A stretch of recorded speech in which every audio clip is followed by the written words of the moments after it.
लाल कुआं नगर में बीजेपी कार्यकर्ताओं ने प्रधानमंत्री नरेंद्र मोदी के 9 साल के कार्यकाल पूरा होने पर महाजन संपर्क अभियान चलाया। अभियान का नेतृत्व बीजेपी महिला मोर्चा के मंडल अध्यक्ष तारा पांडे ने किया। इस दौरान बीजेपी कार्यकर्ताओं ने नगर में घर घर जाकर लोगों को प्रधानमंत्री नरेंद्र मोदी के 9 साल में किए गए विकास कार्यों के बारे में जानकारी दी। मोदी जी के कार्यकाल को 9 वर्ष पूर्ण हो गए हैं। 9 वर्ष पूर्ण होने पर हम लोग जनसंपर्क अभियान चला रहे हैं। आज वार्ड नंबर 4 मस्जिद मोहल्ले में हम लोग जनसंपर्क कर रहे हैं और 90-90-90 20-24 पे मिस कॉल करवा के भाजपा की सदस्यता ग्रहण करवा रहे हैं। पर्यटक नगरी मसूरी इन दिनों पर्यटकों से गुलजार है। हजारों की संख्या में पर्यटक यहां मौसम का आनंद लेने के लिए पहुंच रहे हैं। आपको बता दें कि मानसून की दस्तक के बाद मसूरी का मौसम पल पल बदल रहा है, जिससे पर्यटक मसूरी की ओर खींचे चले आ रहे हैं। इलाहाबाद से आए पर्यटक डोनाल्ड ने बताया कि उन्होंने बहुत सारे पर्यटक स्थल देखे हैं, लेकिन पहाड़ों की रानी मसूरी का सौंदर्य सबसे अलग है। हम इनको मसूरी घुमाने लाए हैं। अभी हम लोग उतरे हैं, थोड़ी देर हुआ है तो मॉल रोड आए हैं। इसके बाद हम लोग वैक्स म्यूजियम जाएंगे, ट्रॉली पे बैठना है हमको, फिर हम ऊपर जाके घूम के फिर उसके बाद शाम तक मसूरी घूम के चले जाएंगे। मौसम बहुत अच्छा है सर। देहरादून में भी मौसम इससे थोड़ा सा गर्म है, लेकिन इलाहाबाद इससे बहुत ज़्यादा गर्म है। यहाँ पे मौसम बहुत अच्छा है, बहुत हम लोग इंजॉय कर रहे हैं।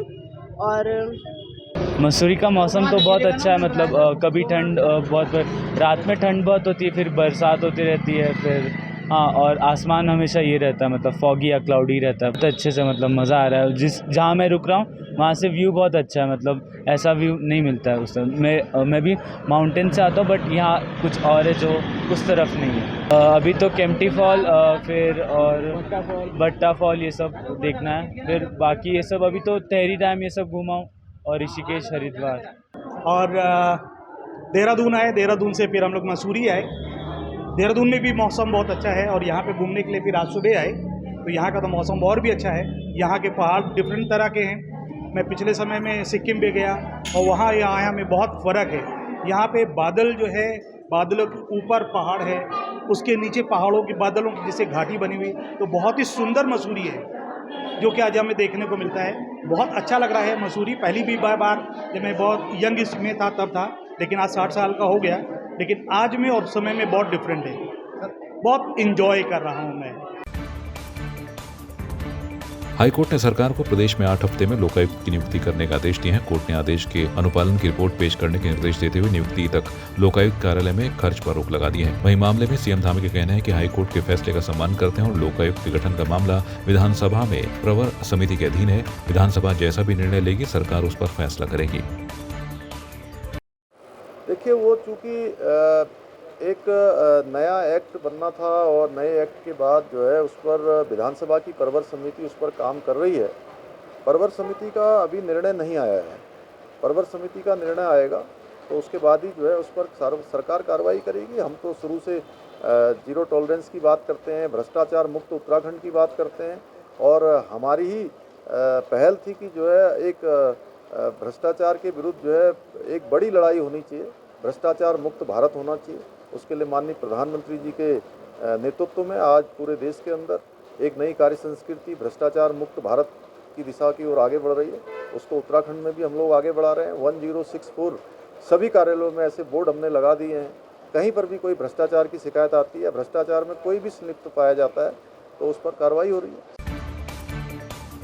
पहचान छिपाकर नाबालिग लड़कियों को बहला फुसलाकर भगाने जैसे लव जिहाद के मामले उत्तराखंड में लगातार सामने आ रहे हैं। वहीं बीजेपी विधायक उमेश शर्मा काऊ का कहना है कि बीजेपी सरकार और पुलिस इस पर बेहतर काम कर रही है। आपको बता दें कि महिला आयोग के निर्भय भारत सशक्त नारी कार्यक्रम में पहुंचे बीजेपी विधायक ने लव जिहाद के मामले पर कहा कि सरकार इस ओर पूरा ध्यान दे रही है और जरूरत पड़ी तो इसके लिए सख्त कानून भी लाएंगे। सरकार उस ओर बहुत ध्यान कर रही है और उसके लिए नए नए कानून की भी अगर ज़रूरत हुई तो कानून भी लाएंगे। लेकिन इस समय लव जिहाद हो या अपने पहचान छुपाकर इस तरह के जो भी कार्य किए जा रहे हैं, उस पर हमारी सरकार पूरी तत्परता के साथ काम करेगी। लोगों ने खुद भी महिला आयोग ने उत्तराखंड पुलिस के साथ में महिला हेल्पलाइन, महिला डेस्क और डीजीपी सभी को लेके एक कार्यक्रम आयोजित किया था। पूरे उत्तराखंड महिला पुलिस को लेके हमने कार्यक्रम किया था कि महिलाओं की जहां सुरक्षा की बात होती है, मेरा कहना है कि महिलाएं अगर थाने या पुलिस में आ रही हैं, महिलाओं कहीं भी अगर वो आ रही तो भटके नहीं, वो पुलिस तुरंत उनकी कंप्लेंट को एक्सेप्ट करे और और वो बार बार उसे थाना ना आना पड़े। कई बार क्या होता है कि उनकी एप्लीकेशन नहीं ली जाती है। तो हमारा कहना, आयोग का कहना है कि पुलिस, आप जांच का विषय होता वो बाद में आप जांच करते रहे, लेकिन महिला को बार बार भटकाए नहीं और उसकी एप्लीकेशन को लेके कि वास्तव में इसमें क्या कार्रवाई होनी चाहिए, उसमें शीघ्र कार्रवाई करनी चाहिए। तो इसको लेके महिला आयोग पुलिस के साथ समय समय पर इस तरह की बैठकें आयोजित करता रहता है। जनपद पौड़ी गढ़वाल के विधानसभा कोटद्वार के ध्रुवपुर लालपुर में उत्तराखंड विधानसभा अध्यक्ष ऋतु खंडूड़ी भूषण ने 90 मीटर लंबे नवनिर्मित आरसीसी सेतु का लोकार्पण किया। आपको बता दें कि कोटद्वार के ध्रुवपुर लालपुर की क्षेत्रीय जनता की वर्षों पुरानी मांग सुखरू नदी पर ध्रुवपुर और मावाकोट को जोड़ने वाले नवनिर्मित सेतु बनकर तैयार हो गया है। नवनिर्मित पुल 4 करोड़ 82 लाख की अधिक की लागत से बनकर तैयार हुआ, जिसका विधानसभा अध्यक्ष ऋतु खंडूड़ी भूषण ने विधिवत पूजा अर्चना कर लोकार्पण कर कोटद्वार वासियों को समर्पित किया। काफ़ी समय से इसके लिए इंतज़ार किया है कोटद्वार वासियों ने, और मुझे बहुत खुशी है कि भाबर और शहर को जोड़ने वाला एक पुल आज हमने जनता को समर्पित किया है। मैं सभी का आभार व्यक्त करना चाहती हूँ। माननीय मुख्यमंत्री जी का भी उनकी घोषणा के तहत ही बना है, तो मैं सभी को धन्यवाद देना चाहती हूँ और खासकर कोटद्वार की जनता का भी आभार व्यक्त करना चाहती हूँ और उन्हें बधाई और शुभकामनाएँ भी देना चाहती हूँ कि जीवन शैली को सरल करने की प्रतिज्ञा लेकर हम लोग कोटद्वार पहुँचे थे। उत्तराखंड में ये हम लोगों का संकल्प है कि विकास लेकर आएँ, और उस कड़ी में एक छोटा सा हम लोगों का प्रयास है, इसलिए सभी को ढेर सारी शुभकामनाएं। चमोली के गोपीनाथ मंदिर का शीर्ष भाग एक तरफ झुकने की शिकायत मिलने के बाद अब मंदिर में मरम्मत का कार्य शुरू कर दिया गया है। शीर्ष भाग झुकने की सूचना भगवान गोपीनाथ के पुजारी हरीश भट्ट द्वारा सोशल मीडिया पर दी गई थी। गोपेश्वर स्थित गोपीनाथ मंदिर का शीर्ष भाग एक तरफ झुकने की शिकायत पर भारतीय पुरातत्व विभाग ने संज्ञान लिया है। दरअसल अधिकारियों के निरीक्षण करने के बाद मंदिर में मरम्मत का कार्य शुरू कर दिया गया है।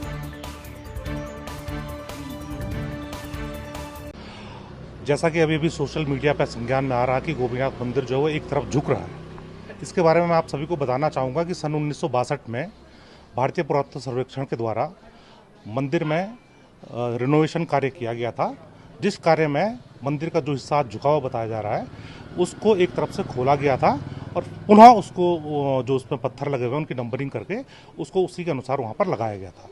लेकिन समय के साथ साथ और 1999 में जो विनाशकारी भूकंप आया था उसके दृष्टिगत ये दरार और चौड़ी होती जा रही है, जिसके संबंध में हमने मंदिर के भंडारक होने के नाते और मंदिर व्यवस्थापक की तरफ से हमने भारतीय पुरातत्व सर्वेक्षण को एक लेटर भी दिया हुआ है, जिसमें हमने ये सारी समस्याएं उनको अवगत करवाया हुआ है। साथ ही साथ मंदिर में जब भी कोई माननीय सांसद महोदय जी भी एक बार आए थे, विधायक महोदय भी हमें चाहते रहते हैं, तो उनको भी हमारे द्वारा इस संबंध में बार बार ज्ञापन दिया गया है और भारतीय पुरातत्व सर्वेक्षण ने हमें आश्वस्त किया है कि बहुत जल्द वो इस समस्या का निराकरण करेंगे और इस ओर वह कुछ ना कुछ अपनी टीम को भेजने के पश्चात उसका सर्वे करवाने के उपरांत इसका औपचारिक कार्य वो शुरू करेंगे। अगर हम इसकी बात करें, जो दरारों की आप बात कर रहे हैं, इसमें आप ये सामने देख रहे होंगे कार्य पुरातत्व विभाग इसमें कार्य कर रहा है और ये पुरातत्व के संज्ञान में बता दिया गया है।